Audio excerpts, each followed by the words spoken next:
I have been walking for a very long time. Feels like I've been walking for centuries. My legs are tired and my body is heavy, so very heavy. Why can't I just stop walking? Why am I being punished?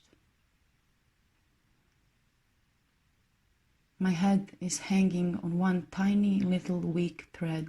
It could fall any moment now. But my poisonous hair is still sleazing out of my skull, being a crude reminder of the vile deeds that came upon me. Suddenly, I become blinded by the flash, and soon enough, the last tiny little weak thread is sliced. My head falls, violently smashing my face to the ground beneath my feet. I've been walking for so long, and I'm not able to stop. I feel my left foot kicking my own head, setting it into an infinite rolling motion.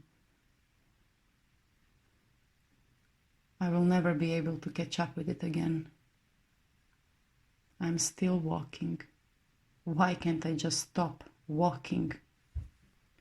My feet become wet. A cold blood rushes through my legs. My knees finally give up. I start to fall.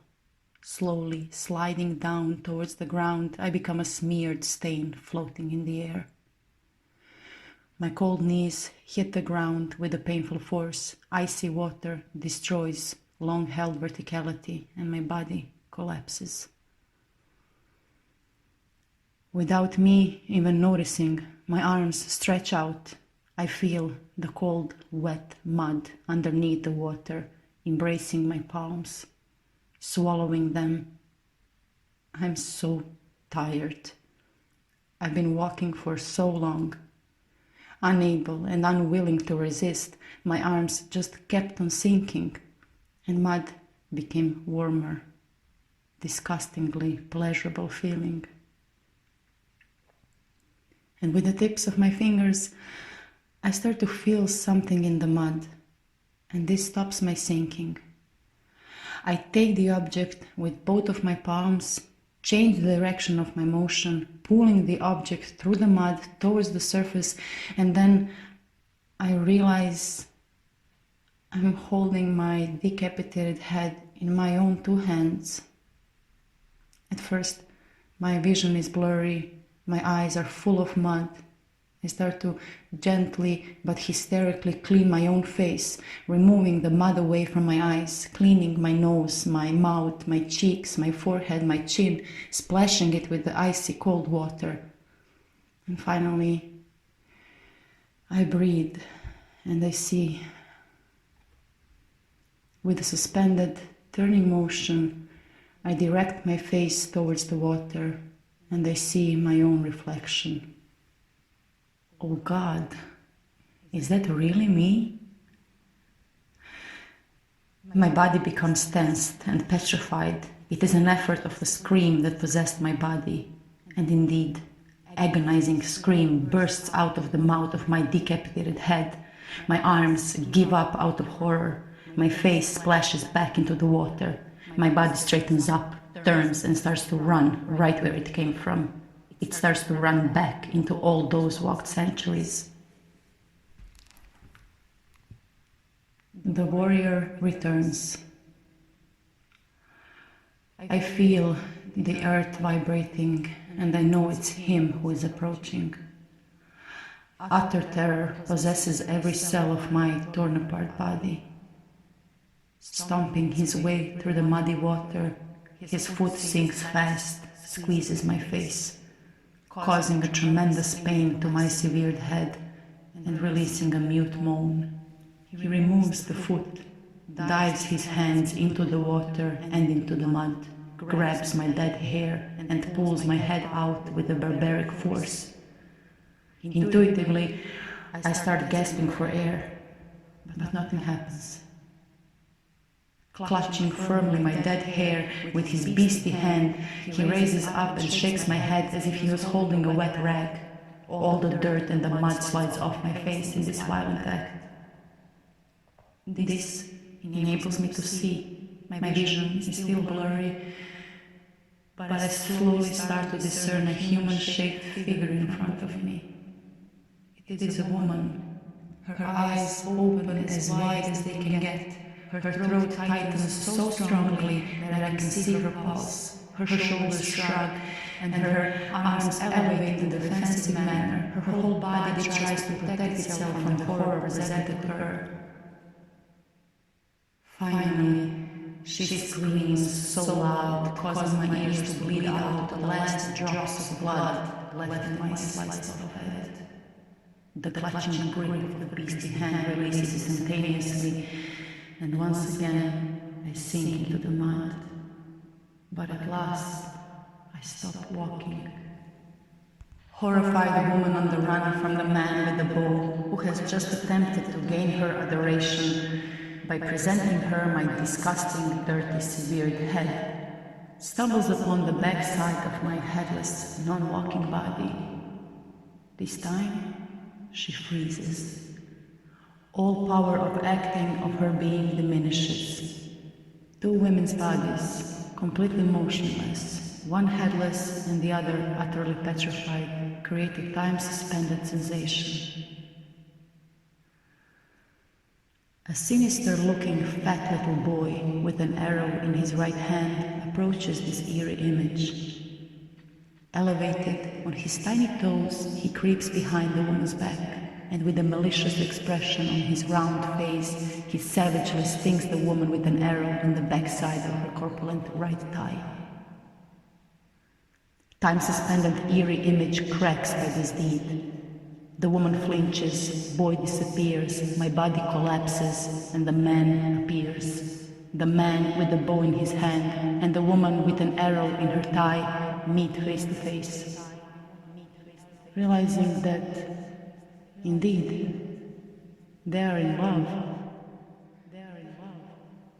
The story of the petrified woman and the barbaric man falling in love spread throughout the world, possessing the minds and the souls of all those misfortunate ones. The boy soon became persecuted by the horde that wished to also be stinged by a magical arrow of divine life. Boy ran and ran to seek shelter in the embrace of his mother. There, he becomes invisible for all those hunting lusty eyes and desperate begging hands. All the malice and savageness has vanished from the boy's appearance once he is held with the arms of the horde. And no divine love will ever be wasted on the horde of dirty, blind, monstrous pigs. Some centuries after, some man in his bright new shiny metal armor one day just started walking for unknown reason. He started walking, and soon enough he was not able to stop. His feet were sinking into the sandy soil on which he had walked. He became tired, so tired, and his body was so heavy. It had seemed to him as he was walking for centuries, and he already reconciled with the idea that this work is in fact him dying. As soon as he thought that thought, his left foot hits something peeking out of the sand. He trips and he falls, smashing to the ground. This snaps him out of the deadly thoughts, as being awakened after a long exhausting dream. He slowly turns his head, just his back, in order to see what is that brought him back. He plunges his mellow hands into the sandy soil in the attempt to dig up what has been buried. But as he digs, the sand just collapses back. He becomes anxious and hysterical, digging faster and stronger. Then the soft, warm wind appears, slowly blowing the sand off what has been buried. And the man sees. He sees the bones of a human body, a skeleton with no head, a skeleton of my willow headless body. The time suspends. The man closes his eyes, stretches his mellow hand, and with utmost gentleness touches my ribcage, right where my heart once was beating. And before any thought could possess his mind, some fluctuating sensation overcomes his body. He feels being transcendented, someplace and sometime else. He opens his eyes and he sees the most painful image he has ever witnessed. Yes, the horde finally can hold on the boy with an arrow of divine love. The boy who has now become a man not anymore protected by the holy embrace, and those dirty monstrous tricks finally got their revenge. But not for not being given to love, but for not being able to recognize it. And out of their own ignorance, they undertook the attempt to deprive the man of that elusive love that they themselves had been longing for and felt deprived from. Devastated by the image, the man in the shiny metal armor petrifies, and the silent, calm river of tears flows down the face of the man for many centuries ahead. Silent, calm river of tears eventually flushed the man in the shiny metal armor back, centuries ahead where he came from. He is kneeling in the sandy soil and his mellow hand on my bony ribcage. Yeah, he came back all right, but not as nearly the same as he was before. His eyelids are wide open, his eyes are white, glassy, and almost transparent. Out of them an endless river of tears pouring incontinently. The fluid starts to melt the shiny metal armor enclosing his body. He becomes completely disarmed. Tears continue to flow down his body, soaking the sandy soil beneath his knees and beneath my headless skeleton. Many days have passed, and the sand beneath the man holding his hand on my ribcage became so infused that we started to float. Carried by the stream, we floated together the path I once walked alone.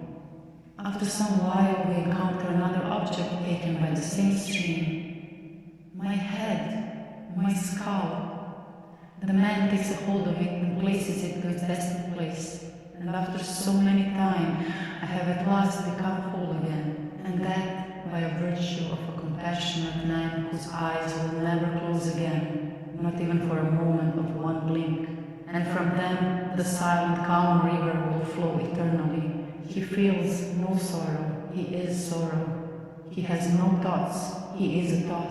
He is the purest of all, cleansing the world, invoking the long-forgotten love. Purest love and sorrow penetrate my bones, and they start to remember the life they once lived. Awakened memories display themselves to the loving man. Once we belonged to a woman, said the bones. We carried her flesh and soul throughout the cruel world. She was the purest woman of her times. But the world, ignorant as it always was, is, and will be, could not embrace what she was destined to share. Sentencing her to die, they released such monsters in the attempt to end her life. A steam of boiling water and a noose around her neck. Knowing there is another world that waits beyond this ignorant hate, wounded and weak, she turns her back and starts walking. She starts walking her way into the death. But monsters of hate do not stop until they achieve the annihilation. She is blinded by the flash, and her wounded, bruised neck is sliced. Her head falls, violently smashing her face to the ground beneath her feet. She has been walking for so long, and she is not able to stop. She feels her left foot kicking her own head, setting it into an infinite rolling motion. With no words and no thoughts, the crying man hugs the bones. Sensing the veneration I was never given while alive, my flesh and soul resurrect. I embrace the man, and he whispers in my ear, "May your heart and your body forever stay immaculate, so that you